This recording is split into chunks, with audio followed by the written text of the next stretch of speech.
Hey friends, so today I kind of wanted to talk about something that's really been a struggle for me, and this is kind of a real video, not like the other ones aren't, but this is a really personal, deep video, something I've been struggling with, I still am trying to overcome, and I think it'll be very useful for all of you out there. That's why I'm telling you this.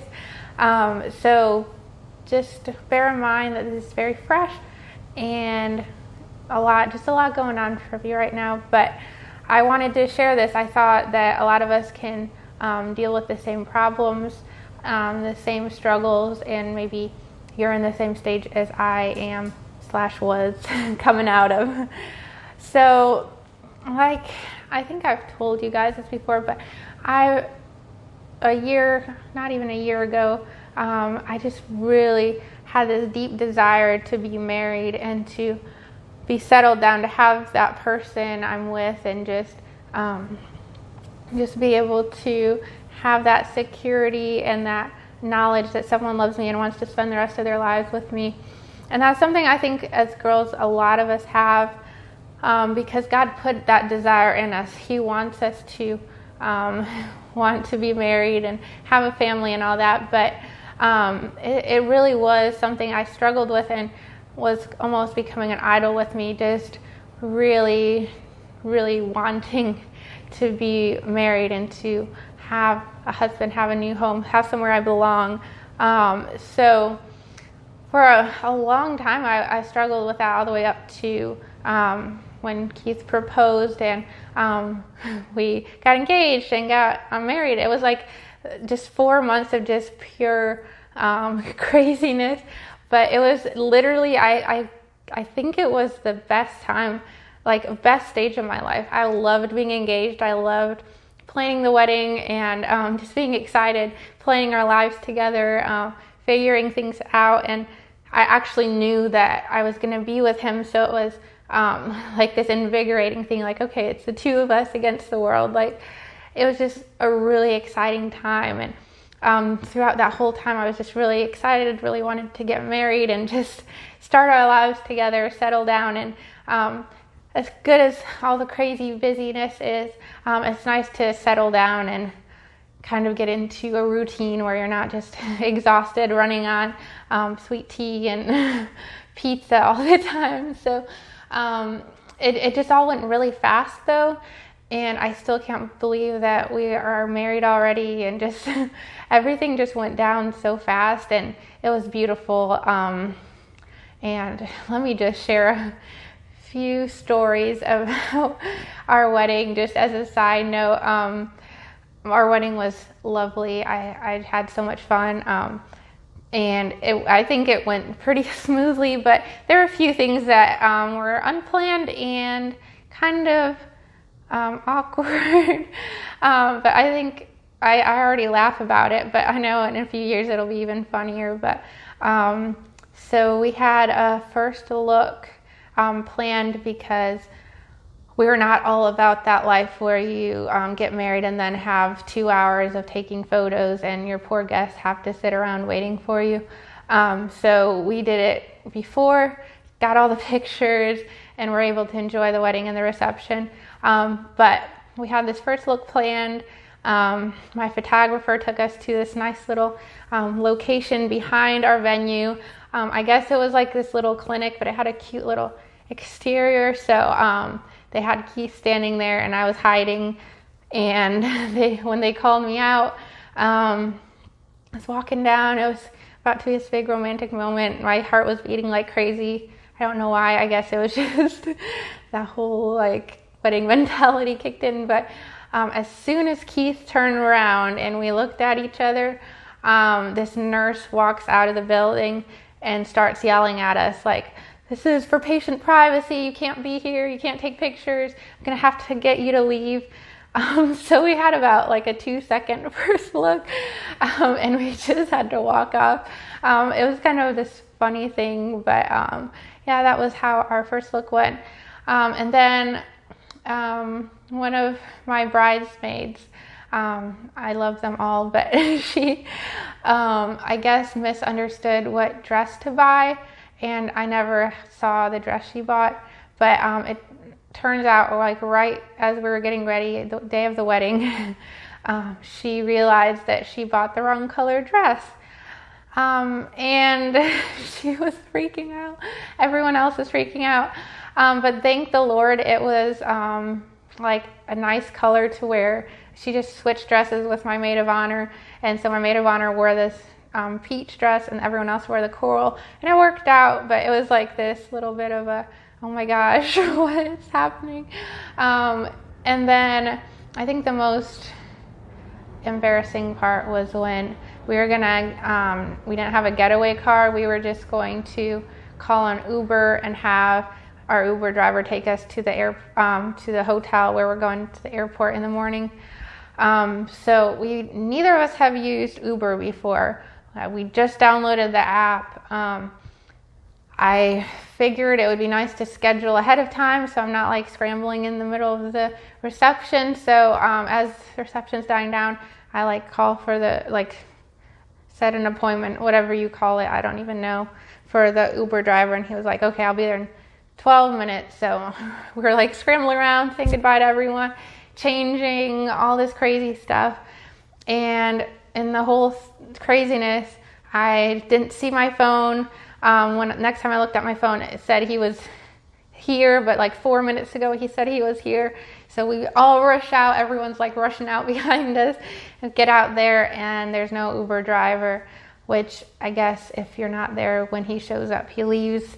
Did not know that. So it was this awkward moment of me and Keith standing there with our suitcases, our family and friends just standing around us like, okay, what now? What's gonna happen? And I just remember like just in a panic saying, who's gonna take us? Someone has to take us. So Keith's parents like got in their car, drove us to the hotel, but it was just this really like awkward goodbye, to where it wasn't like this romantic getaway like we thought. But it is what it is. It's funny to laugh about now. No wedding is perfect, and I'm glad that was what went bad and not anything else. So yeah, just kind of a side note about our wedding. But all that to say, got married, had a wonderful honeymoon, came here, moved into this beautiful house. Everything's great. And I had everything I wanted. I have everything I wanted. I have a husband. I have a home that we share together. We have future plans. We have like everything we need. But like a week or two into married life, I was just really sad. I was just inexplicably just depressed, tired, just didn't feel happy. And I was just thinking about it, like, what is my problem? This is what I've been wanting my whole like past year and a half, just wanted to get married, wanted to have this life together, and I had all of that and I wasn't happy. And it was just this wake up moment, I guess. Whereas like you hear in church all the time, like you can't set your hopes in different things, and only God can satisfy all that. But it was just this realization that I just have put my hope in this, or like just set my eyes on this goal, and once I received it, it wasn't enough. And I love Keith. He's great. He's the greatest husband. I never would have expected him to be as kind and patient and understanding as he is with me. But for some reason, I just wasn't like content, I guess. I was tired. I didn't feel like doing anything. My whole writing I got in this slump, and I was just doing so well at the beginning of the year that when I came back from the honeymoon, I just couldn't get back into it. It was just like this anxiety hitting me every time I thought about, oh, I have to write, oh, whatever. And I have a book coming out. It's just all this stuff that pressure I felt like I had to do, and I just had no energy for it, no desire. And I was just so confused, and I don't know. And I realized that just throughout the whole craziness of engagement and getting married, my time with God had really suffered. And though I was like trying to do my devotions every day, they would just get really short, really unfocused, just like, okay, get it done and get out of here kind of thing. And that really just drained me spiritually, and it just affected everything else because I wasn't in like this contented place with God, so I couldn't be content in any other area of my life. And I just felt dried out, like I have nothing to offer people. I have, like, if I talk about something, it's just like this hypocritical thing because I'm not doing it. So it was just like this kind of a slump, like, I guess. And not to say I'm like completely out of it, but just the realization and the decision, like, okay, I need to get back into the Word, back into spending time with God, and just focusing on what the main thing is, instead of just I don't have all this wedding frivolousness to distract me from my life now. So I'm kind of stuck with who I am. So all that to say, just a big lesson learned that I can't put my hopes into one thing, like, oh, if I just get married, or oh, if I just have a kid. Not gonna have kids anytime soon, just saying.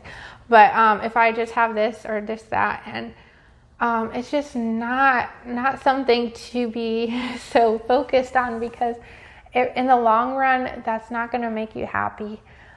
It's not gonna fulfill you. You might be good for a few weeks or months, like me and the engagement, but it's not sustainable. It's not something that will keep you going and keep you to being the best person you could be. So I just wanted to share that with you guys. Like I said, I'm really happy, and like that whole time I was happy too, but I was also just really down. And so I just want to encourage you guys, like, marriage isn't everything. Having your own house isn't everything. Having a future isn't going to sustain you. Nothing but God can fulfill your desires. And I know I've talked about this, but it's just such an important thing to say, and such an important lesson to be learned every day of your life, because we forget and we just kind of ignore it and stuff. But it's the truth. God is the only one who can fulfill all our desires. So I hope that kind of was a motivation if you're struggling with something like that, if you're just really desiring a certain thing. I hope you think about, is this taking over my desire of God, or is this something I should really be so focused on? So I love you guys, praying for you, and I hope you can learn from my lesson.